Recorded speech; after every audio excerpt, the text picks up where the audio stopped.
માં સિકોતરનો ઇતિહાસ. સિકોતર વહાણવટી માતાનું મંદિર રાલેજ ગામ ખંભાત અરબી સમુદ્ર કિનારે આવેલું છે. જે ખંભાતથી 10 મિનિટના અંતરે દેવી સિકોતરની સમુદ્રની દેવી તરીકે પણ ઓળખવામાં આવે છે. ગુજરાત ભારતના રાલેજ ખંભાતમાં આવેલા સિકોતર માતાના મંદિર વિશે અહીં કેટલીક માહિતી છે. શ્રી સિકોતર વહાણવટી માતાજી ટેમ્પલ, રાલેજ ખંભાત, આણંદ, ગુજરાત.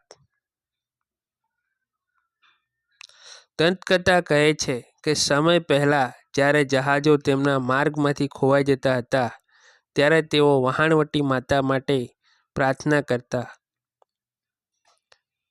ટૂંક સમયમાં તાંબાના થાંભલા પર દીવો પ્રગટાવતા આવશે અને દિશા નિર્દેશો લેતા જહાજો સુરક્ષિત રીતે તેમના ગંતવ્ય સ્થાને પહોંચી જશે.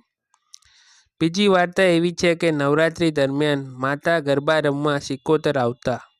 માતાની પગની ઘૂંટીને અવાજ એટલો શક્તિશાળી હતો કે નજીકના ગામડાના ખેડૂતો સરળતાથી સાંભળી શક્યા હતા.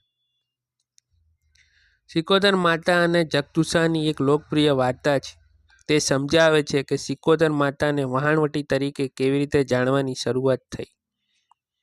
જ્યારે સૌરાષ્ટ્ર પ્રદેશ પર દુષ્કાળ પડ્યો ત્યારે જગદુશા નામનો વેપારી ખંભાત આવ્યો અને તેના વહાણોને ફસાવ્યા. તેઓ સિકોતરના સાચા ભક્ત હતા અને ટૂંક સમયમાં જ તેમનો વ્યવસાય સંપૂર્ણ વિકાસ પામ્યો.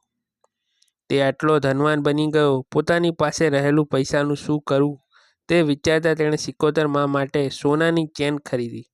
જો કે એક વેપારી હોવા છતાં તેણે ચમકતું સોનું જોયા પછી તેના વિચારો બદલાઈ ગયા. સિકોતર માની ભક્તિ કરવાને બદલે તેણે પત્ની માટે સાકળ રાખી હતી. તે રાત્રે તેમના સપના સિકોતરમાં દેખાયા અને જગદુશાને તેમના વહાણોની સ્થિતિ જોવા કહ્યું. ઉતાવળમાં જગદુશા તેના વહાણોને સમુદ્રમાં ડૂબતા જોવા માટે જ બહાર આવ્યા. તેણે કરેલી ગંભીર ભૂલોનો તેનો અહેસાસ થયો અને તેણે તરત જ સિકોતર માને માફી માંગી. દયાળુ માએ તેમની માફી સ્વીકારી અને તેમના વહાણોને ડૂબતા બચાવ્યા. આ ઘટનાથી દેવીને વહાણવટી તરીકે ગણવામાં આવે છે. જય મા સિકોતર, જય માતા.